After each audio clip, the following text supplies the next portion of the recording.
अब जब अंदर चलना बंद हो जाएगा, उसको देखना शुरू कर देंगे, फिर दोबारा जन्म नहीं होगा।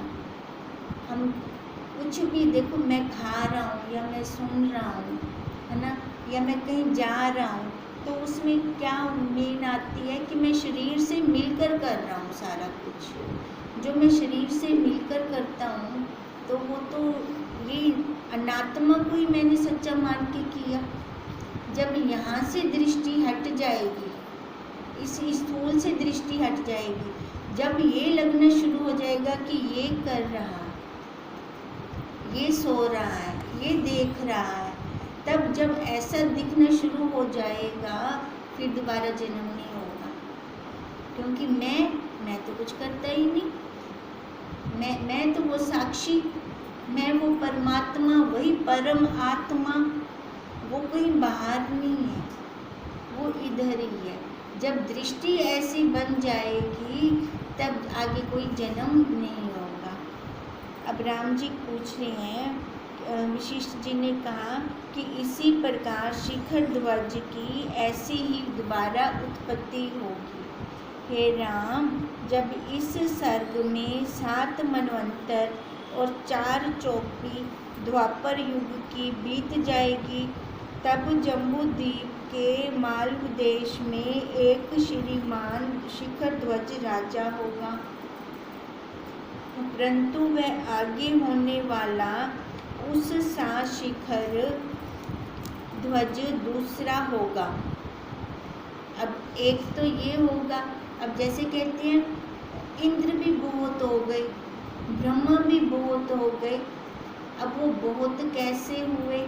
एक ब्रह्मा जो हुए वो अपने गुण स्वभाव कर्मों से हुए, ठीक है। अब ऐसा तो नहीं है कि खाली एक ही संत हो सकता है, एक ही ब्रह्म ज्ञानी हो सकता है और कोई दूसरा नहीं हो सकता, चाहे जिस मर्जी आकार में हो सकते हैं ना। तो इसका यही है, ऐसे ही वो कह रहे हैं, वह आगे होने वाला उस सा शिखर ध्वज दूसरा होगा, वह ना होगा, जो पहले वाला आकार था वो ना होगा। प्रथम शिखर ध्वज जब 16 वर्ष का राजकुमार था, तब एक समय शिकार को निकला। बसंत ऋतु का समय था। राजा अपने बाग में जा ठहरा, जहाँ फूलों के विचित्र कुंज भवन बने हुए थे। कमलनियाँ मानो स्त्रियाँ और धूलि के कण उनके भूषण थे। उनके समीप पुष्प वृक्ष लगे थे।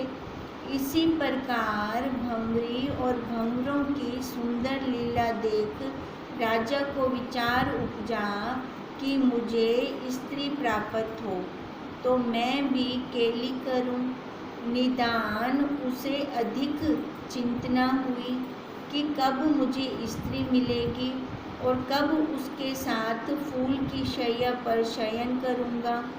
जब राजा इस प्रकार भोग का चिंतन करने लगा, तब मंत्रियों ने, जो त्रिकाल ज्ञान रखते थे और राजा के शरीर की अवस्था जानते थे, जाना कि हमारे राजा का मन स्त्री पर है, इससे अब राजा का विवाह करना चाहिए।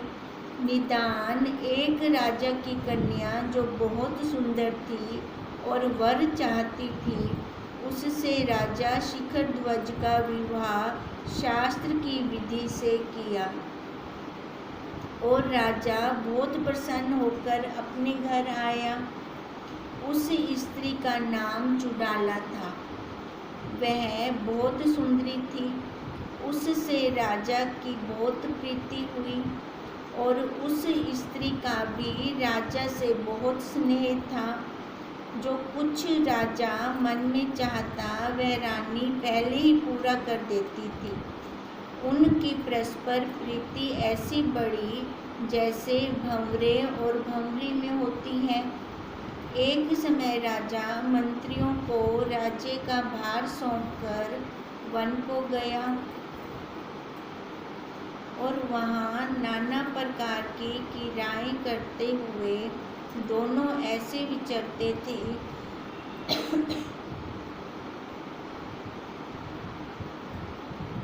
जैसे सदाशिव और पार्वती या विष्णु और लक्ष्मी विचरे। उसके पश्चात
पश्चात राजा योग कला सीखने लगे।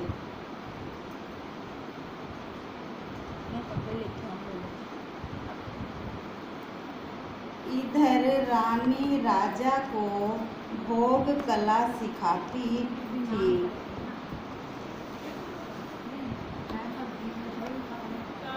उठे पड़े इसके पश्चात उठे पड़े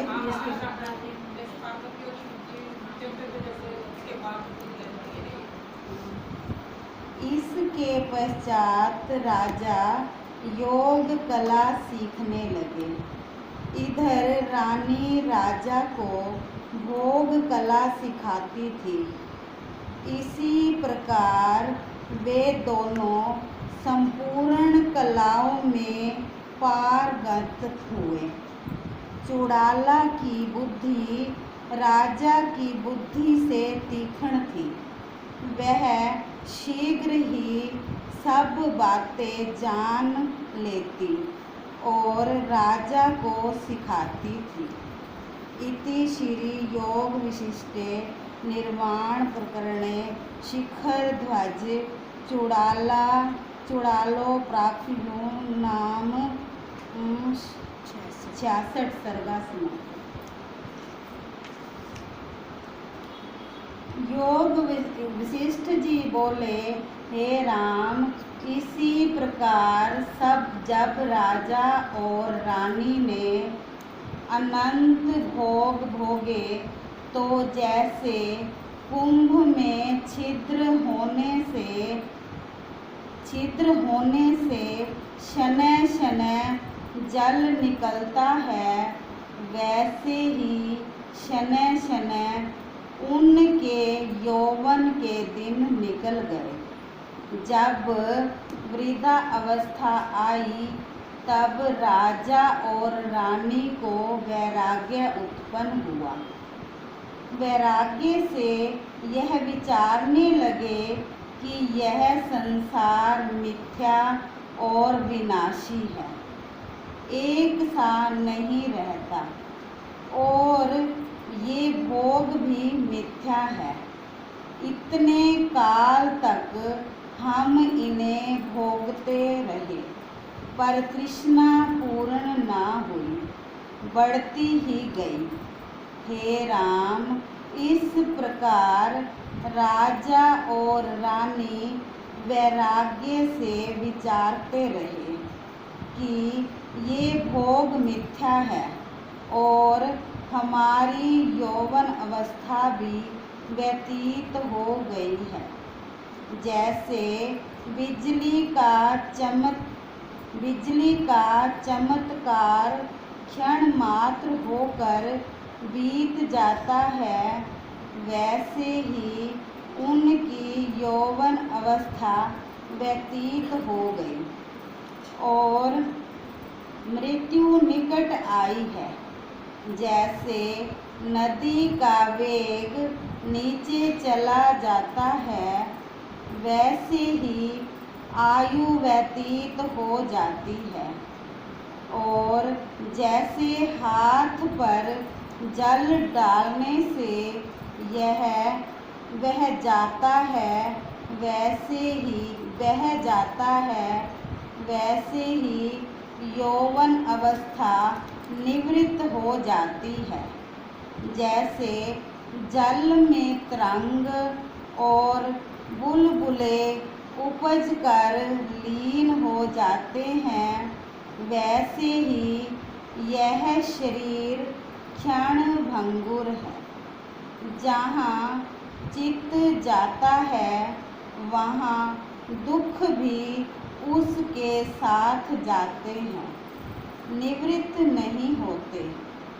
जैसे मांस के टुकड़े के पीछे चील दौड़ती है, वैसे ही जहाँ अज्ञान है वही दुख भी पीछे जाते हैं। यह शरीर भी नष्ट हो जाएगा। जैसे पका हुआ आम का फल वृक्ष के साथ नहीं रहता, गिर पड़ता है, तैसे ही शरीर भी नष्ट हो जाता है। जो शरीर अवश्य गिरता है उसका क्या आसरा करना है। जैसे सूखा पत्ता वृक्ष से गिर पड़ता है, वैसे ही यह शरीर गिर पड़ता है। इससे हम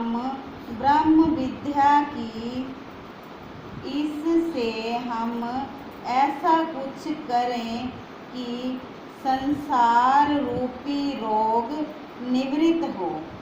यह संसार रूपी रोग ब्रह्म विद्या की औषध से निवृत्त होता है। ब्रह्म विद्या से ज्ञान उपजता है और आत्मज्ञान से सब दुख निवृत्त हो जाते हैं। इसके सिवा और कोई उपाय नहीं। इसलिए आत्मज्ञान के निमित्त हम संतों के पास जाएं। ऐसे विचार करके राजा और चुड़ाला आत्मज्ञानियों के पास चले। वे आत्मज्ञान की बातें करते थे और आत्मज्ञान में ही चित्त भावना कर आपस में उसी का विचार और चर्चा करते थे।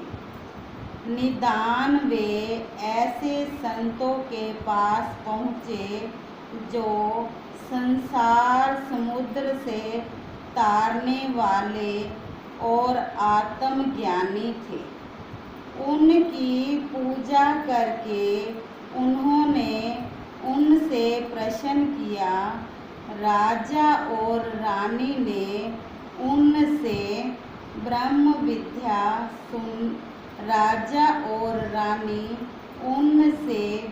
विद्या सुनने लगे कि आत्मा शुद्ध आनंद रूप चैतन्य और एक है, जिसके पाने से दुख निवृत्त हो जाते हैं। हे राम, तब रानी चुड़ाला तत्व विचार में लग गई। वह राजा की कोई सेवा टहल करती तब भी उसके चित्त की वृत्ति विचार ही में रहती थी। वह यह विचारती कि मैं क्या हूँ, यह संसार क्या है और संसार की उत्पत्ति किससे है। ऐसे विचार कर वह जानने लगी कि यह शरीर पंच तत्व का है। अतएव में, अतएव मैं शरीर नहीं हूँ। शरीर जड़ है और कर्म इंद्रियां भी जड़ हैं। जैसे शरीर है वैसे ही शरीर के अंग भी हैं। ये चेष्टा ज्ञान इंद्रियों से करते हैं। ज्ञान इंद्रियां भी मैं नहीं, क्योंकि ये भी जड़ हैं, स्वयं कुछ नहीं कर सकती। मन से इंद्रियों की चेष्टा होती है, सो मन भी जड़ है। इसमें संकल्प विकल्प बुद्धि से होता है। बुद्धि भी जड़ है, क्योंकि उसमें निश्चय की चेतना अहंकार से होती है। और अज्ञान भी जड़ है, क्योंकि उसमें अहम चेतना से होती है। वह चेतना जीव से होती है। जड़ जीव भी यह जीव भी मैं नहीं हूँ, क्योंकि जीव तत्व संपूर्ण रूप है और मेरा स्वरूप वासनाहीन, सदा उदय रूप और सन्मात्र है। देखो जीव को क्या कह रही हैं? जीव क्या है? सफूरण, खाली सफूरण मात्र है कुछ भी नहीं इसमें। अपने जो फुरने उठते हैं, अब वही फुरनों से हम ये आकार लेकर बैठे हैं। अब आकार किस किस का लिए बैठे हैं? देखो, अब जिस आकार के अंदर हम हैं, है ना, अपनी स्वप्न में भी हमें वही आकार आता है। इसके अलावा दूसरा आकार कोई आता ही नहीं।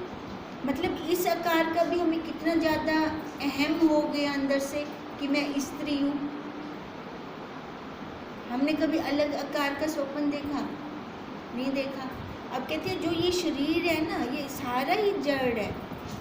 पहले इंद्रियों को काट दिया, फिर अंतःकरण को काट दिया, फिर अंतःकरण के अंदर जो चेतना है उसको काटा।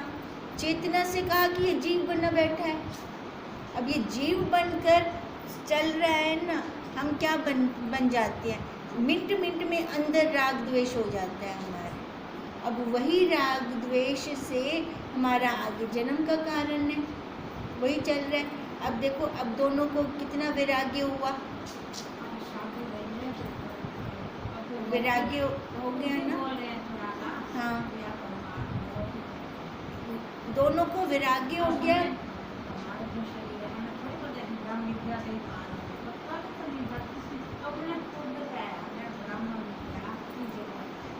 क्योंकि पहले सतयुग में क्या होता था कि राजा लोग संतों को, ऋषियों को अपने बुलाते रहते थे। हाँ, ये बुलाते रहते थे, तो वहाँ से क्या होता था कि संस्कार अपने आते रहते थे कि फिर बुद्धि भी वैसे खुली हुई होती थी। अब कलयुग में एकदम बुद्धि इतनी तमोगुणी क्यों है? जान लिया, अंदर की बात को जान लिया। हाँ भाई, तो उन्होंने जान, तो फिर उनकी भी स्थिति ऊंची ही होगी। अब वो उसी स्थिति के कारण तो वो कह रही हैं कि अब संतों का लिया, ब्रह्म विद्या से ही बेड़ा पार होने। अब ब्रह्म विद्या से चुड़ाला को जल्दी असर हो रहा है, उसको जल्दी असर, सारी क्रिया करते हुए उसकी वृत्ति कहाँ टिकी हुई है? अपने स्वरूप में, विचार कर रही है। हर कर्म करते हुए विचार कर रही है। तो क्या हम नहीं कर सकते? हम चुड़ाला से भी गई गुजरी हैं क्या? हम भी कर सकते हैं ना, पर हम करते नहीं हैं।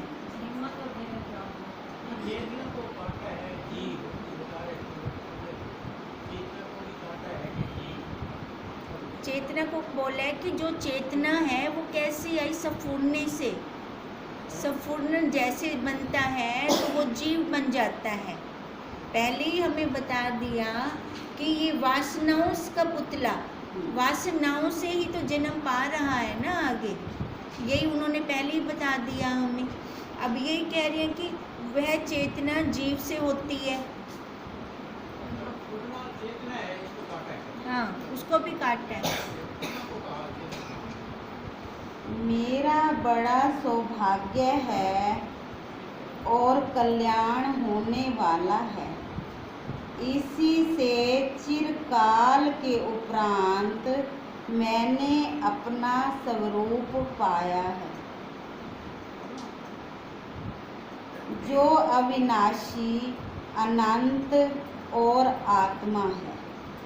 जैसे शरत काल का आकाश निर्मल होता है, वैसे ही मैं निर्मल, विकट ज्वर, राग द्वेष रूपी ताप रहित, चिन्ह मात्र और अहम तत्व से रहित हूँ। मुझ में कोई वासना नहीं, इसी से शांत रूप हूँ। जैसे क्षीर समुद्र मंदराचल के हटने से शांत रूप है, वैसे ही मैं चित्त से रहित, निश्चल और अद्वैत हूँ। कभी मेरा स्वरूप परिणाम या विकार को नहीं प्राप्त होता। देखो, चित्त है मेन ऊर्जा जो हमें बाहर ले जाता है। अब अगर चित्त से रहित मतलब समुद्र है तो वो तो रहेगा ना, लहरें तो रहेंगी, पर लहरों को देखने वाला मैं बन जाऊं, है ना। अब बाहर मेरी वृत्ति नहीं जाती, वृत्ति अंतर्मुख रहती है मेरी, तो फिर उस टाइम फिर क्या, मैं किसको देख रही हूँ, मैं क्या हूँ, मैं अब स्वयं हूँ, मैं स्वयं हूँ। अब स्वयं वही मैं साक्षी, वही मेरा स्वरूप है। अब कहती है अगर ऐसी वृत्ति मेरी रह जाती है तो निश्चय ही मैं वही हूँ, वही कहने की जरूरत ही नहीं है, मैं वही ब्रह्म हूँ। मैं पत्नी हूँ, कभी बोला नहीं, बोला तो ऐसे, हाँ निश्चय पक्का है ना। अब मैं ब्रह्म हूँ ये बोलने की जरूरत भी नहीं है। फिर ऐसा जो चिन्ह मात्र पद है, उसको ब्रह्म ज्ञानियों ने ब्रह्म, परमात्मा और चैतन्य संज्ञा दी है। यह आत्मा ही मन, बुद्धि आदिक दृश्य और संसार रूप होकर फैला है। यह स्वरूप से अच्युत है।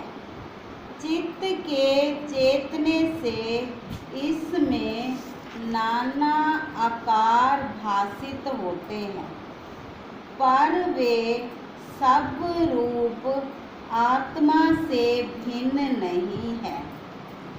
जैसे बड़े पर्वत के जो पत्थर और बट्टे होते हैं, वे पर्वत से भिन्न नहीं होते, वैसे ही यह दृश्य आत्मा से भिन्न नहीं है।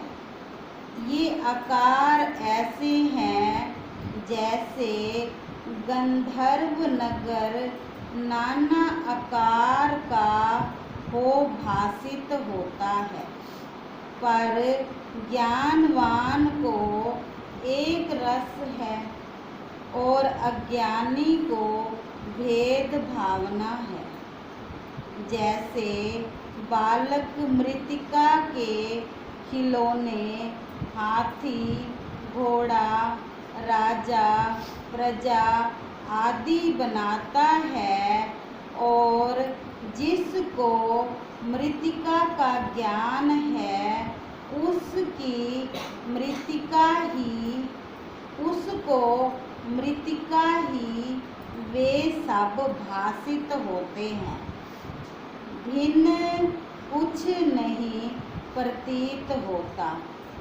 वैसे ही अज्ञान से नाना रूप भासित होते हैं। अब मैंने जाना है कि मैं एक रस हूँ। ये किसने जाना? चुड़ाला ने। अब कैसे जाना? जैसे मिट्टी के बर्तनों का उदाहरण दिया है ना, है उन बर्तनों का आकार कैसे? अगर मिट्टी निकाल दो तो वो बचेंगे? नहीं बच सकते। मिट्टी है तो वो है, ऐसे वो साक्षी है तो ये नाना तत्व है। नहीं तो नाना तत्व कैसे टिके? उनका भी तो आधार चाहिए ना। तो आधार वही एक, वो आधार बाहर नहीं है, वो आधार इधर है, अंदर है, वो मैं हूँ। हे राम, इस प्रकार चुड़ाला अपने को जानने लगी कि मैं सन्मात्र, अच्छे, अदाहा, स्वच्छ, अक्षर और निर्मल हूँ। मुझ में अहम तत्व तव एक और द्वैत शब्द कोई नहीं, और जन्म मरण भी नहीं। यह संसार चित्त से भासित होता है, वास्तव में आत्म स्वरूप है। देवता, यक्ष, राक्षस, स्थावर, जंगम आदि सब आत्म रूप हैं। जैसे तरंग और बुलबुले समुद्र से भिन्न नहीं, वैसे ही आत्मा से कोई वस्तु भिन्न नहीं। दृश्य, दृष्टा, दर्शन ये भी आत्मा की सत्ता से चेतन है। इसकी अपने आप से सत्ता नहीं है। मुझ में अहम का उत्थान कदापि नहीं होगा, क्योंकि मैं अपने आप में स्थित हूँ। अब इसी पद का आश्रय करके चिरकाल इस संसार में विचरूंगी। अब ये किसने निश्चय किया? चुड़ाला ने विचार किया ना उसने। देखो ये विद्या ही विचार की है। विचार के बिना तो कुछ है थोड़ी, ऐसे कुछ हम निकाल के कह देंगे कि आत्मज्ञान हो गया या में सारे दुख खत्म हो गए। जब हम खुद विचार करते हैं तब ये दुख जाते हैं हमारे। ये तो संसार में है ही यही। आकार पे बैठते हैं तो विकार है, आकार के साथ विकार, दोनों की जोड़ी।